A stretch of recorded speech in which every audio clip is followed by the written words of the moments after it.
370.3 metres એટલે કે 810 kilohertz પર આકાશવાણીનું આ મિત્રો જાણીતી ઉદ્ઘોષણા લાગી ને?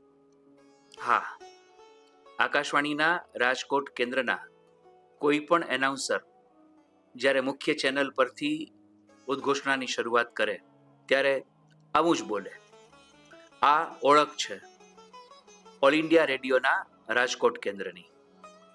આ ઓળખ છે આકાશવાણી રાજકોટની.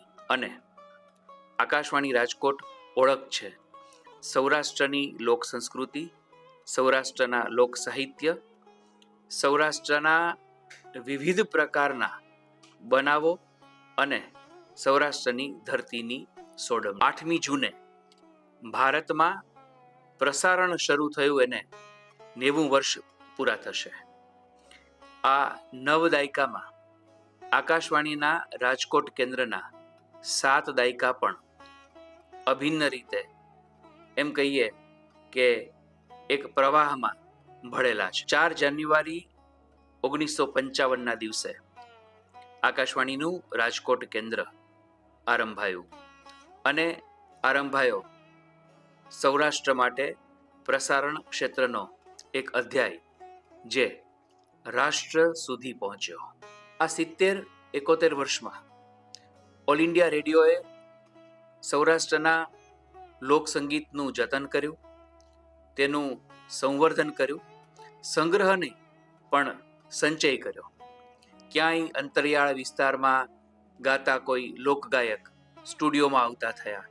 સૌરાષ્ટ્રના રાસ, ગરબા, સૌરાષ્ટ્રના સાક્ષરો, સૌરાષ્ટ્રના કવિઓ, સૌરાષ્ટ્રના સર્જકો આ બધા આકાશવાણીના સ્ટુડિયોના માધ્યમથી એટલે કે પ્રસારણની પાંખથી પ્રસાર પામ્યા અને જન સુધી પહોંચ્યા.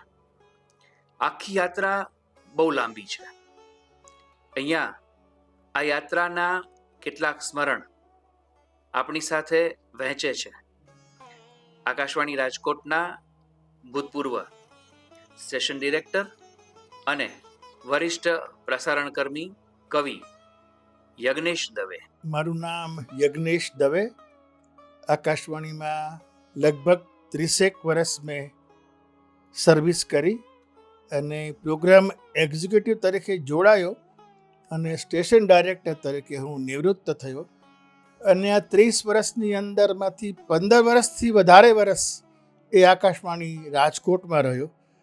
અને અત્યારે આપણે 90 વર્ષ ઉજવીએ છીએ આકાશવાણીના. તો એ 90માંથી ત્રીજા ભાગનો સમય છે જેમાં હું એનો સાક્ષી રહ્યો છું. 30 વર્ષ મેં નોકરી કરી.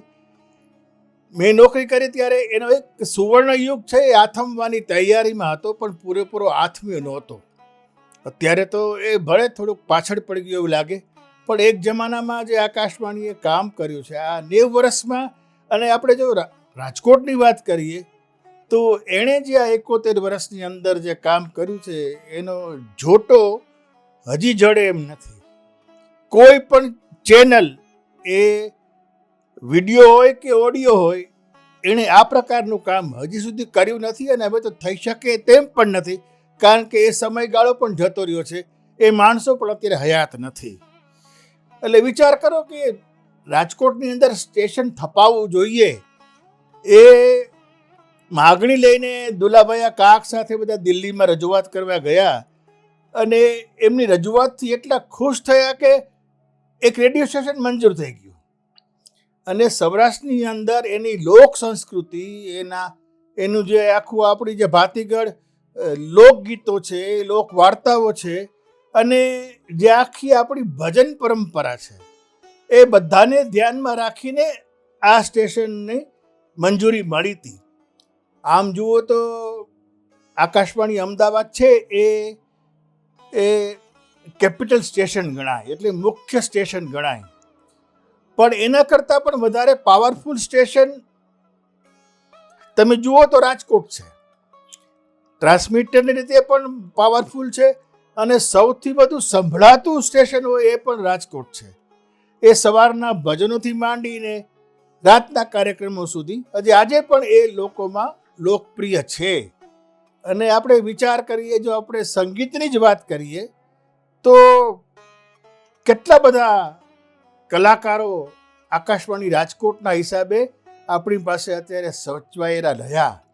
આજે આપણે કહીએ કે હેમુ ગઢવી, જેના નામનો આપણે રાજકોટમાં હોલ છે, હવે હેમુભાઈની આખી સર્વિસ છે એ આકાશવાણી રાજકોટમાં રહી.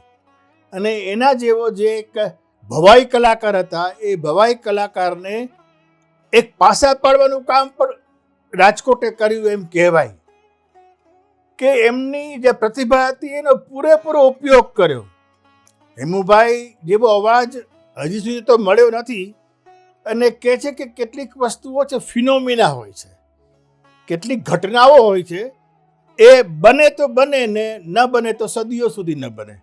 એટલે છેલ્લા 70-80 વર્ષમાં તો આપણે એવો અવાજ અત્યારે તો કોઈ દેખાતો નથી.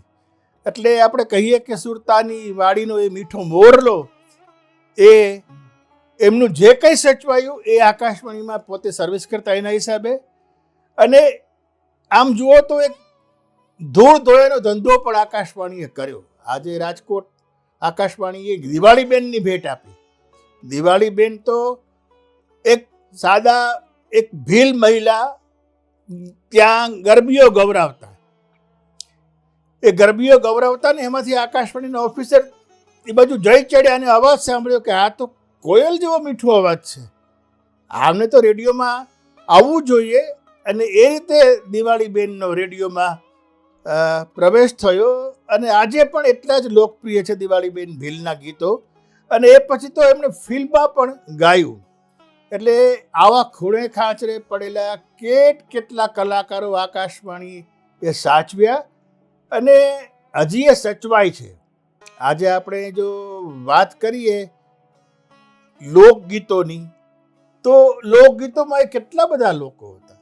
હેમુભાઈ તો ખરા જ, એ સાથે દીનાબેન ગાંધર્વ, રાજુલ મહેતા, પછી પુષ્પાબેન છાયા, એવા કેટલા કલાકારો આ આકાશવાણીએ આપણને આપ્યા. મેરુભા ગઢવી, હેમુભાઈ ગઢવી, દુઆચંદમાં કેટલા વ્યક્તિઓ. અને એ રીતે લોકવાર્તામાં તમે જુઓ તો જેમને સૌથી પહેલા કલાકારોમાં પદ્મશ્રી મળ્યો હોય એવા કાનજી ભૂટા બારોટ, કે જેની જીથરો બાબો વાર્તા છે એ હજી આજે પણ આજના જુવાનોએ પણ એ વાર્તા સાંભળી હશે અને એના કાયલ થઈ ગયા હશે કે શું કહેણીની રીત છે. એટલે એ કાનજી ભૂટા બારોટ હોય કે હીરાબાલા વ્યાસ હોય કે અત્યારે જે વિદ્યમાન છે એ ભીખુદાન ગઢવી હોય, તો એ બધા રેગ્યુલર આવતા રહે આકાશવાણીમાં અને એમનું ઉત્તમ છે એ આકાશવાણીમાં આપ્યું. તો એ પણ સાચવ્યા અને એ લોકોનું રેકોર્ડિંગ કર્યું અને એ ભાવેલી સંગીત જે હવેલીમાં જ સીમિત હતું એને ઘણા બધા શ્રોતાઓ સુધી પહોંચાડ્યું. અને એક રીતે એના વિકાસમાં અમે થોડા કંઈક મદદરૂપ થયા. આજે અમારી પાસે રેકોર્ડિંગ હશે એ વિઠ્ઠલદાસ બાપોદરાનું અને એ સિવાય પછીના જે પણ હવેલી કલાકારો છે એનું રેકોર્ડિંગ અમારી પાસે આજે પણ છે. હેમંત ચૌહાણ પણ આમ જુઓ તો એ અમારી જ શોધ ગણાય. આજથી એ રેડિયોમાં ગાતા એમને ઓછામાં ઓછા 40 વર્ષથી વધારે થયા હોય. એટલે શરૂઆત એમની રેડિયોથી થઈ. અને તમે વિચાર કરો કે એક વ્યક્તિ સાથે હું એક પ્રોગ્રામમાં બેઠો હતો ત્યારે એમણે મને આખું એક રજિસ્ટર લઈ આવ્યા અને એમાં મને દેખાડ્યું કે મેં પહેલી વાર જ્યારે હું આવ્યો ત્યારે મેં આટલા ભજનો ગાયા, બીજી વાર આવ્યો ત્યારે મેં આ ભજનો ગાયા, 25મી વાર આવ્યો ત્યારે મેં આટલા ભજનો ગાયા. તો અત્યારે તો કેટલા છે એવા કલાકારો છે કે જે 10-12 ચીજ આવડતી હોય એનાથી જ ગાડું એનું રડી જાય.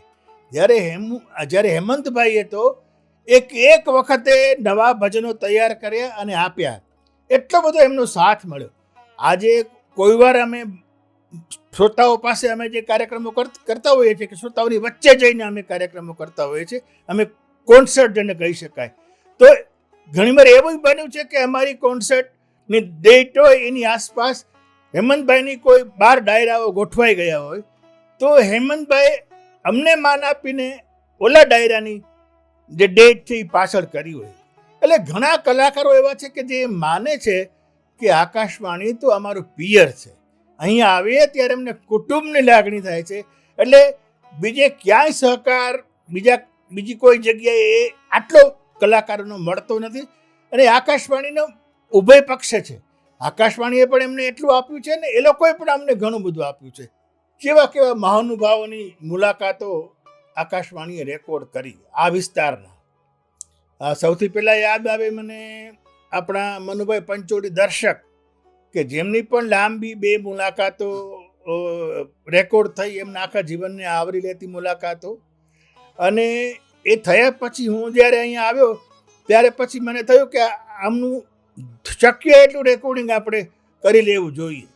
પણ મારા મનમાં હતું કે મોરારી દાસમાંથી મોરારી બાપુ કેવી રીતે બન્યા, એક પ્રાઇમરી શાળાના શિક્ષક આ કોટીએ ક્યાં સુધી પહોંચ્યા, તો એ કંઈ રાતોરાત જ બન્યું ન હોય. તો આખું એમનું જીવનની આખી એક બધા જ પડાવો આવી જાય એ પ્રકારની લાંબી મુલાકાત અમારે રેકોર્ડ કરવી હતી. અને એ માટે અમે એમને વિનંતી કરી, તો જ્યારે એમની કથા ન હોય એવા સમયે અમને આપ્યો, એક ખાસ દિવસ 2 આપ્યા કે તમે આ દિવસે આવો અને મહુવામાં તમે રહો અને તમે રેકોર્ડિંગ મારું જેટલું કરવું હોય એટલું કરો.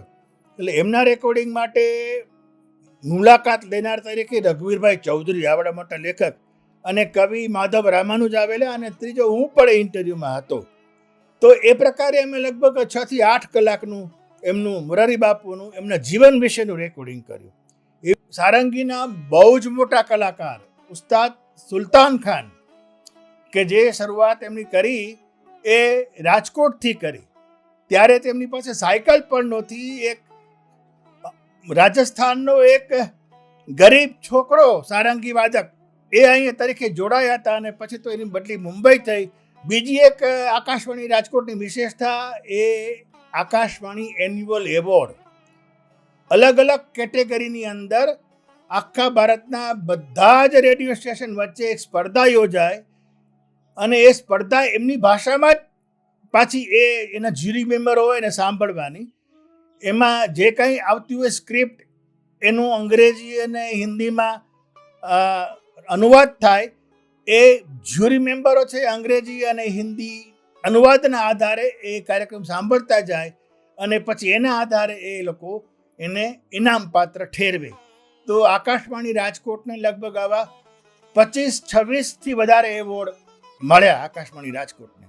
સદભાગી એનાઉન્સરો પણ એવા સરસ સરસ મળ્યા કે જેમનું પ્રદાન છે એ પણ આપણે કોઈ હિસાબે ઓછું ન આંકી શકીએ.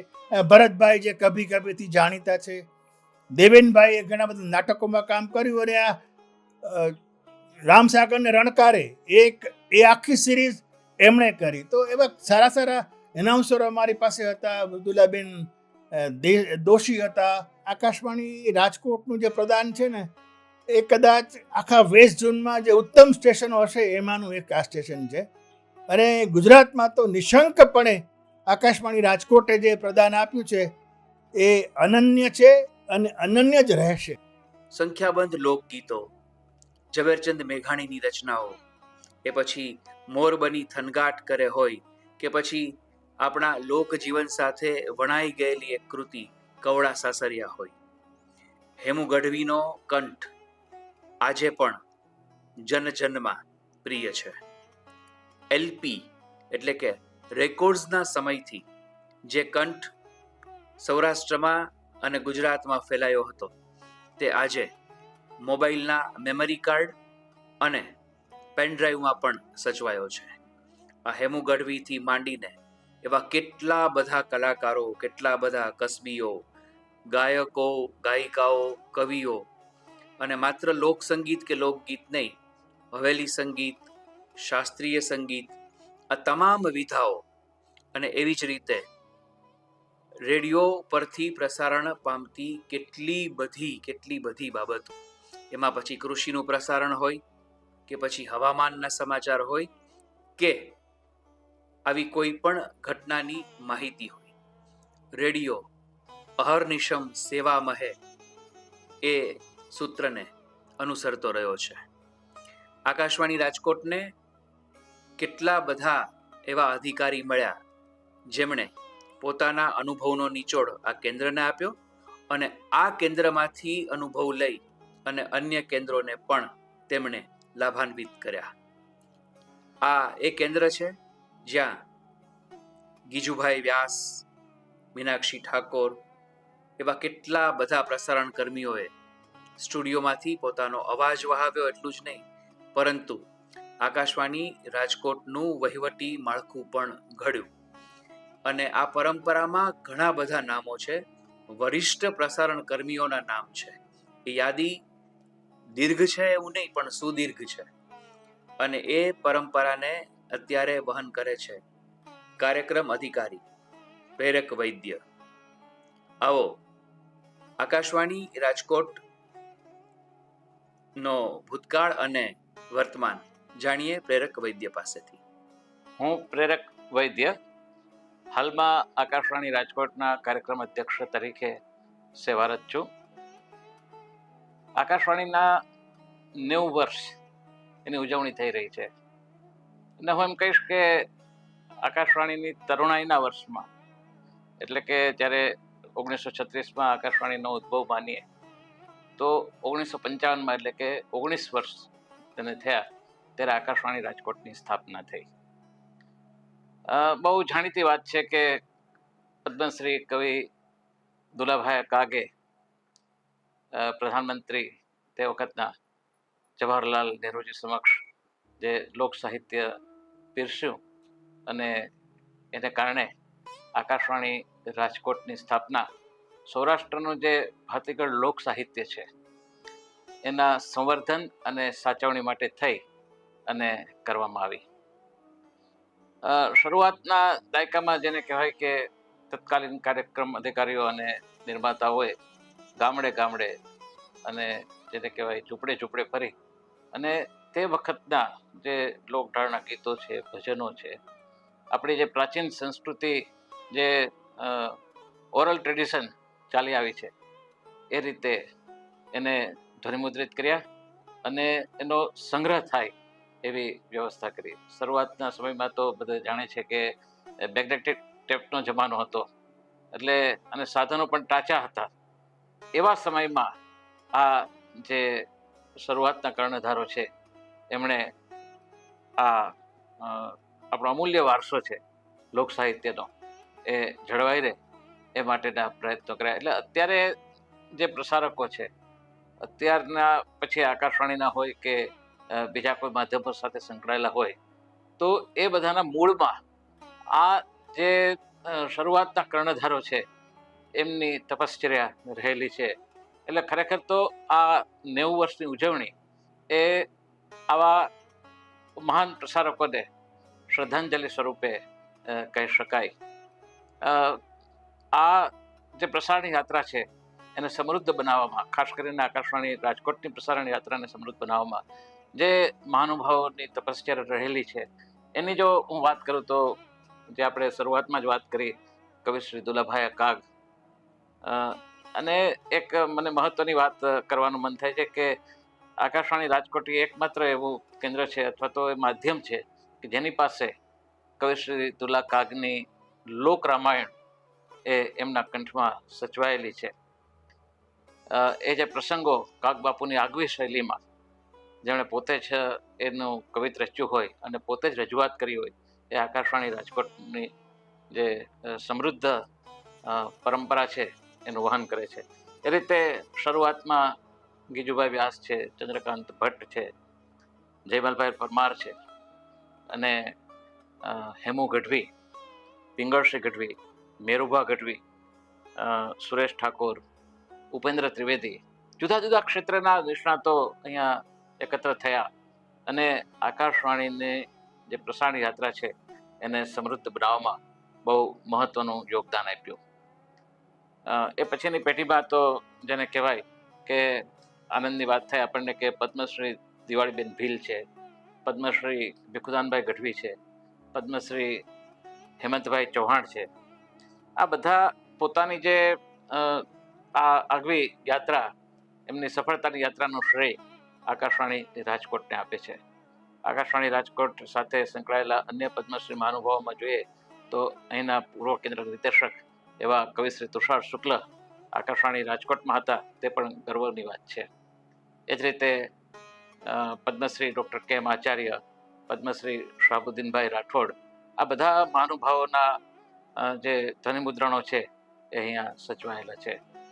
આકાશવાણી રાજકોટે માત્ર લોક સાહિત્ય કે લોક સંસ્કૃતિનું સંવર્ધન નથી કર્યું, પરંતુ સાથે સાથે લોકોની વાત છે, એટલે કે ખરેખર જે માહિતી અને મનોરંજનનું જે સંકલન સાધીને આગળ વધવાની વાત છે એમાં પણ નામના મેળવી. ખાસ કરીને જે નેચરલ કેલેમિટીઝના એટલે કે કુદરતી આફતોના સમયમાં આકાશવાણી રાજકોટે અવિરત પ્રસારણ ચાલુ રાખીને લોકોને અદ્યતન માહિતી પહોંચાડી છે અને એના કારણે ઘણા બધા લોકોના જાનમાલના રક્ષણ થયાના સમાચારો એ પછીના દિવસોમાં અમને મળતા રહ્યા છે. આ ઉપરાંત જે સુખ્યાત ભજનિકોના ભજનો સચવાયા કે જે માધ્યમોનો ઉદ્ભવ થયો એ પહેલાં કાર્યક્રમોમાં એ લોકો ભજનો ગાતા હોય, પરંતુ સચવાણા હોય તો આકાશવાણીના માધ્યમથી એમાં મોહનલાલ રાયાણી છે, અભરામ ભગત છે, પરમાર નેભા વિંજા છે, એ પછી અમરનાથ નાથજી છે, અમરદાસ ખરાવાળા છે, મુગટલાલ જોશી છે, યશવંત ભટ્ટ છે. આ બધા એવા ભજનિકો છે કે જેના નામથી કદાચ આજની પેઢી અપરિચિત હશે, પણ આપણો જે ભજનનો ઢાળ સચવાણો છે એમાં આ બધા ભજનિકોનું બહુ મહત્વનું યોગદાન રહ્યું છે અને એમના કંઠને સાચવવામાં, એના ધ્વનિમુદ્રણોને સાચવવામાં આકાશવાણી રાજકોટે મહત્વની ભૂમિકા ભજવી છે. કેટલાક કાર્યક્રમો, કેટલીક શ્રેણીઓ આ કેન્દ્રની ઓળખ બનીને ઉભરી. એ રામસાગરના રણકારે હોય કે પછી ગાંધી જીવનની શ્રેણી હોય કે ગીરનો સિંહ એની ઉપરના 150થી વધારે હપ્તા હોય, એ પછી અડકો દડકો હોય કે બાલસભા હોય. આકાશવાણી રાજકોટ પરથી પ્રસારિત થયેલી આ શ્રેણીઓએ પેઢીઓનું ઘડતર કર્યું. આકાશવાણી રાજકોટના કેન્દ્રથી જે કંઈ પણ લોકો સુધી ગયું તે આજે 3-4 પેઢીઓને યાદ છે. અને તેમાંની એક શ્રેણી એટલે કભી કભી. 7 જુલાઈ 1977થી શરૂ થયેલી આ શ્રેણી રવિવારે બપોરે 1:30 વાગ્યે બધાના કાન રેડિયો તરફ હોય. અને આ શ્રેણી આકાશવાણી રાજકોટની ઓળખ બની રહી એમ નહીં, પરંતુ એક રીતે જોઈએ તો ભારતીય પ્રસારણના ઇતિહાસમાં આ એક નોંધપાત્ર ઘટના છે. અને એ શ્રેણીએ પ્રસારણના ઇતિહાસમાં પોતાનું નામ આજે પણ સુવર્ણ અક્ષરોમાં અંકિત કરેલું રાખ્યું છે. અને આકાશવાણીના શ્રોતાઓને, ગુજરાતના રહેવાસીઓને, સૌરાષ્ટ્રમાં વસનારા લોકોને કહેવાની જરૂર ન હોય કે આ શ્રેણી એટલે ભરત યાજ્ઞિક. ઓલ ઇન્ડિયા રેડિયોમાં 43 વર્ષ અને કદાચ 7 મહિના એવો દીર્ઘકાળ જેમણે વરિષ્ઠ એનાઉન્સર તરીકે વિતાવ્યો. અને આ આકાશવાણીના કેન્દ્રમાં અનેક નોંધપાત્ર, એવું કહી શકાય કે માઇલસ્ટોન કાર્યક્રમ જેમના નામે બોલે છે એવા નાટ્યકર્મી, નાટ્યવિદ, નાટ્ય સર્જક, ફિલ્મ સમીક્ષક અને અલબત્ત પહેલા અને છેલ્લે પ્રસારણકર્મી ભરત યાજ્ઞિક પોતાનો આકાશવાણી સાથેનો સંબંધ અહીં યાદ કરે છે. નમસ્તે, મારું નામ ભરત યાજ્ઞિક.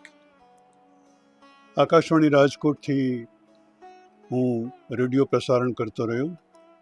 રેડિયોનો ઉદ્ઘોષક હતો અને ઉદ્ઘોષક તરીકે 1962થી 2003 સુધી 41 વર્ષની મેં સેવાઓ આપી. અને આ 41 વર્ષમાં અનેક પરિવર્તનોમાંથી પસાર થવાનો યોગ પણ સાંભળ્યો.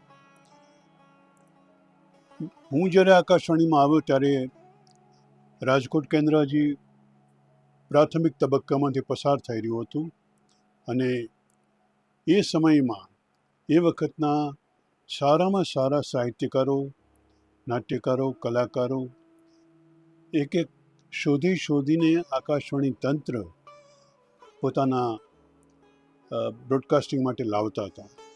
એ માહેનો એક કદાચ હું હતો.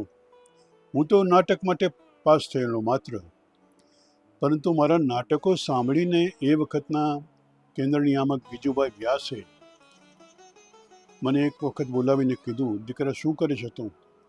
એટલે મેં કહ્યું, હું તો કોલેજમાં હજી ભણું છું અને ગ્રેજ્યુએશન બાકી છે. તો કાંઈ વાંધો નહીં, શું કરવું છે હવે તારે, વિચાર છે કંઈ? તો કીધું, ના વિચાર તો હવે કંઈ ચોક્કસ છે નહીં શું કરવું, પણ કે તારામાં નાટકના તત્વો ભરેલા છે. એ નાટકીય અવાજ, નાટકીય પ્રસ્તુતિ, ઉદ્ઘોષક તરીકે તને ખૂબ મદદ કરશે.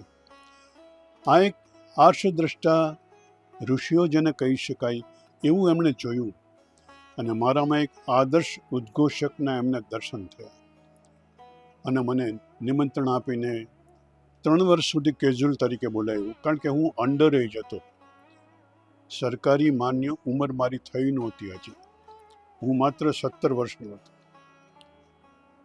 પણ મને કેઝ્યુઅલ તરીકે બોલાવતા રહ્યા અને મારો અનુભવ ઘડાતો રહ્યો. અંતે જ્યારે મારી એલિજિબલ એજ થઈ ગઈ ત્યારે મને નિયમિત ઉદ્ઘોષક તરીકે મારો ઇન્ટરવ્યૂ લઈ અમદાવાદ ખાતે, અને હું પાસ થયો, નિયમિત ઉદ્ઘોષક બન્યો, અને ત્યારથી આકાશવાણીના ઇતિહાસમાં પણ મને રસ પડવા માંડ્યો. છેક 1920થી માર્કોનીએ જ્યારે રેડિયો તરંગોની શોધ કરી ત્યારથી માંડીને અમેરિકા, ઓસ્ટ્રેલિયા, બ્રિટન આ બધે જે કંઈ વિકાસ થતો ગયો એ પણ હું જાણતો ગયો અને અનુભવમાં ઉતરતો ગયો. આકાશવાણી ભારતમાં પ્રવેશ કર્યો 1923માં હકીકતે, અને એ પણ એક રેડિયો ક્લબ મદ્રાસ, અત્યારે જે આપણે ચેન્નઈ કહીએ છીએ, ત્યાં એક રેડિયો ક્લબ હતી, અને એ શોખિયા પ્રસારણ કરતા. એ લોકો પ્રોફેશનલ એમ પણ નહોતો અને અનુભવ પણ નહોતો, પણ દુનિયાના રેડિયો સ્ટેશન સાંભળીને એ લોકો કરતા. પણ એને હકીકતે માન્ય રેડિયો પ્રસારણ કહી ન શકાય. માન્ય રેડિયો પ્રસારણ શરૂ થયું 1927માં, અને એ પણ મુંબઈ કેન્દ્રથી, જે આઈબીસી નામની એક કંપની હતી, અને આઈબીસી કંપનીએ એને હસ્તગત કરી. પણ આઈબીસી કંપનીએ 1930માં દિવાળ ફૂંક્યું, અને બ્રિટિશ ગવર્મેન્ટે એ હસ્તગત કરી, અને 1932માં બીબીસી પેટર્નથી શરૂ કરવા માટે થઈને બીબીસીને સોંપવામાં આવ્યું કે હવે ભારતમાં પણ તમે પ્રસારણ કઈ રીતે તંત્ર ગોઠવવું એ કરો. અને ત્યારે લિયોનાર્ડ ફિલ્ડન બીબીસીના અધિકારી હતા, અહીં ડાયરેક્ટર જનરલ તરીકે પહેલીવાર ભારતમાં આવ્યા 1932માં. 3 વર્ષના અભ્યાસ પછી 1935ની 8મી જૂને તેમણે આકાશવાણી તંત્રને એ વખતનું નામ આપ્યું ઓલ ઇન્ડિયા રેડિયો. આ 8મી જૂન ત્યારથી એક ઇતિહાસ બની ગયો છે. અને ઓલ ઇન્ડિયા રેડિયો જે તંત્રનું નામ છે, એમાં પણ હવાના તરંગો, AIR, હવાનો અનુભવ થાય એવી એણે કે સિમ્બોલાઇઝડ ટાઇટલ આપ્યું. અને એ ઓલ ઇન્ડિયા રેડિયો આજ સુધી ચાલે છે ને, અને અત્યારે 90માં વર્ષ પૂરું કરીને 91માં વર્ષમાં પ્રવેશ કરવા 8મી જૂને જઈ રહ્યું છે. આકાશવાણી રાજકોટ પરિવાર ઉપર, આ પરિવારમાં મારો યાજ્ઞિક પરિવાર પણ છે. હું પોતે હતો, મારા ધર્મપત્ની રેણુ યાજ્ઞિક આગા, એ પણ રેડિયો એનાઉન્સર, બાળકો અને મહિલાઓના વિભાગના. ત્યાર પછી મારો દીકરો રાજુ યાજ્ઞિક, એણે ઓલ ઇન્ડિયા રેડિયો અમદાવાદ ઉપર જોઈન કર્યું, ત્યાં પાસ થયો, ત્યાં જોઈન કર્યું, પછી અહીં ખાલી જગ્યા થતાં રાજકોટ આવી ગયો. અને આ એક ઇતિહાસ છે કદાચ આકાશવાણી રાજકોટનો, કે એક જ પરિવારના માતા, પિતા, પુત્ર ત્રણેય ઉદ્ઘોષક હોય, એક સ્ટુડિયોમાં સાથે કામ કરતા હોય. 2003 સુધી મેં પણ સાથે કામ કર્યું. 2005માં મારા ધર્મપત્ની રિટાયર્ડ થયા, એ પણ એમની સાથે હતા. અને હવે મારો પુત્ર રાજુ પણ નિવૃત્ત થઈ ચૂક્યો છે અને એક આખો પરિવાર, યાજ્ઞિક પરિવાર બ્રોડકાસ્ટિંગ સાથે જોડાયેલું. અમારો જે જાણીતો કાર્યક્રમ મારો રહ્યો એ કભી કભી જય ભારતી ટાઇટલથી જે ફૌજી જવાનો માટે કાર્યક્રમ આવતો, એ ફૌજી જવાનોના કાર્યક્રમમાં દર રવિવારે સ્પેશિયલ ઇસ્યુ, જેમ રવિવારની સાપ્તાહિક પૂરતી અખબારો બહાર પડે છે એવી રીતે આ સાપ્તાહિક કાર્યક્રમ દર રવિવારે આવતો અને કભી કભી ટાઇટલથી 27 વર્ષ સુધી એકલે હાથે ચલાવ્યો. એની શરૂઆત થઈ યાદગાર તારીખે 7/7/77 અને 1977 જુલાઈની 7મી તારીખે શરૂ કરેલો એ કાર્યક્રમ મારી નિવૃત્તિ સાથે 30 નવેમ્બર અને 2003ના રોજ પૂર્ણતા પામ્યો. આ એક લાંબો ઇતિહાસ, બેઝિકલી ફિલ્મ સંગીત ઉપર આધારિત, પણ એમાં લોકસંગીત પણ ફિલ્મ સંગીતમાં કઈ રીતે જોડાય છે, શાસ્ત્રીય સંગીત પણ કઈ રીતે જોડાય છે, આ બધી ઇતિહાસની એક વાતો અમે એમાં આપતા. રંગભૂમિ અને રેડિયો અમારા જમણા અને ડાબા બે પક્ષો છે અને આ બે પક્ષો સાથે મારી યાત્રા ચાલી છે. રેડિયોનો પ્રભાવ મારા રંગમંચી નાટકો પર પડે છે અને રંગમંચી નાટકોનો પ્રભાવ મારા આકાશવાણીના કાર્યક્રમો ઉપર પડતો. આ એક અરસપરસ સંસ્કૃતિની જેને લેવડ દેવડ કહેવાય એવી લેવડ દેવડ. આકાશવાણીને આભારી છે. હું માનું છું આકાશવાણીએ મારું જીવન ઘડતર કર્યું છે, અભ્યાસ પૂર્તિ કરી છે. કેટલા વિદ્વાન ગાયકો, કલાકારો, વક્તાઓ, ઇતિહાસકારો, નવલકથાકારો, વાર્તાકારો, આ બધા સાથે પરિચય કર્યો છે અને બધી જ ક્રેડિટ હું પોતે મારી માતૃ સંસ્થા આકાશવાણીને આપું છું. આજે અમે જે કંઈ પણ છીએ સમાજમાં, પરિવારમાં, thanks to radio, thanks to રંગમંચ, આ બંનેને આભારી. 1927માં ઇન્ડિયા બ્રોડકાસ્ટિંગ કંપની IBCએ મુંબઈ અને કલકત્તામાં પ્રસારણ સેવા શરૂ કરી હતી.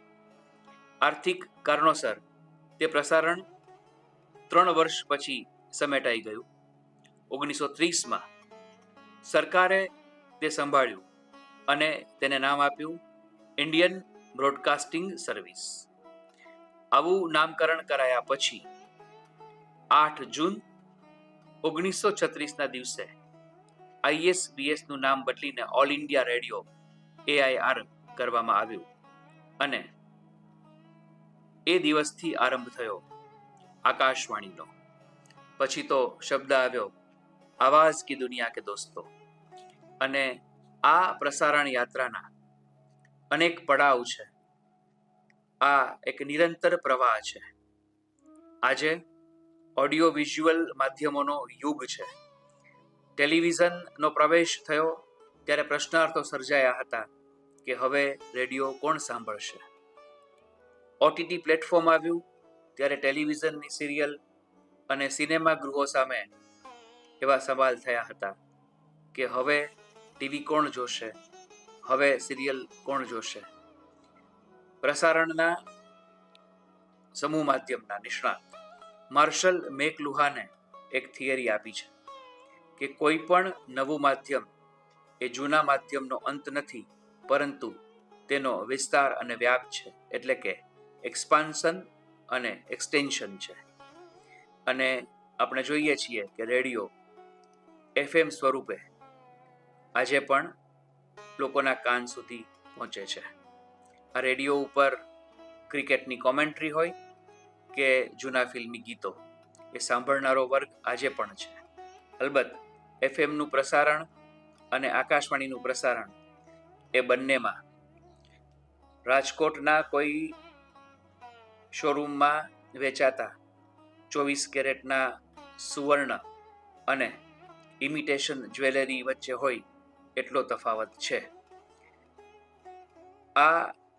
આવા માહિતી વિસ્ફોટના યુગમાં, આવા સતત બદલાતા રહેતા સમયમાં પણ રેડિયો અવિચળ છે અને આ પ્રસારણ યાત્રા આજે પણ ચાલી રહી છે.